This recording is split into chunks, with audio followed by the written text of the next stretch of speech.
ஒற்றனின் ரகசிய குறிப்பு. முன்னாள் ஜனாதிபதி ரணில் விக்ரமசிங்க நாளைய தினம் கைது செய்யப்படுவார் என பிரபல சமூக ஊடக செயற்பாட்டாளர் சுதந்த திலகஸ்ரீ தெரிவித்துள்ளார். நாளைய தினம் ரணில் விக்ரமசிங்கவை குற்றப்புலனாய்வு திணைக்கள அதிகாரிகள் கைது செய்வார்கள் என அவர் குறிப்பிட்டுள்ளார். தனது சமூக ஊடக கணக்கில் காணொலியொன்றை வெளியிட்டதன் மூலம் அவர் இதனை தெரிவித்துள்ளார்.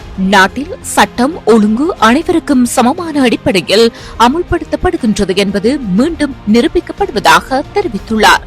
ரணில் விக்ரமசிங்கவை நாளைய தினம் அதிகாரிகள் கைது செய்ய தவறினால் தனது யூடியூப் தளத்தை மூடுவதாக சுதந்த திலகஸ்ரீ தெரிவித்திருந்தார். சுதந்த திலகஸ்ரீ தேசிய மக்கள் சக்தியின் தீவிர ஆதரவாளர் என்பதுடன் அந்த கட்சிக்கான ஆதரவினை வெளியிட்டு காணொலிகள் வெளியிட்டு வருகின்றமை குறிப்பிடத்தக்கது.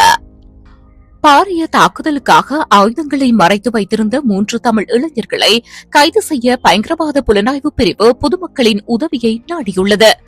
ஜூலை மாதம் 21ஆம் தேதி கிரிபத்கொடையில் முச்சக்கர வண்டியில் பயணித்த இளைஞர் ஒருவர் T56 ரக ஆயுதங்களுடன் கைது செய்யப்பட்டதை அடுத்து இந்த தாக்குதல் தொடர்பான தகவல்கள் கிடைத்துள்ளதாக தெரியவந்துள்ளது.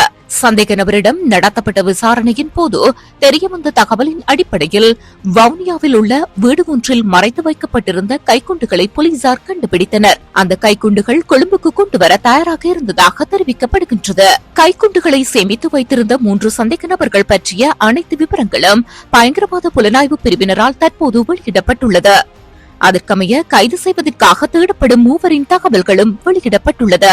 வவுனியாவைச் சேர்ந்த 30 வயதான சிவரூபன், 27 வயதான இளங்கோ செக்சின்னன், 27 வயதான மகேந்திரன் யோகராஜா என்ற தமிழ் இளைஞர்களே தேடப்பட்டு வருகின்றனர். சந்தேக நபர்கள் தொடர்பான தகவல்கள் யாருக்காவது தெரிந்திருந்தால் பயங்கரவாத புலனாய்வு பிரிவினரிடம் 07185911966 அல்லது 07185961550 என்ற இலக்கங்களில் தொடர்பு கொண்டு அறிவிக்குமாறு மக்களிடம் கோரிக்கை விடுக்கப்பட்டுள்ளது.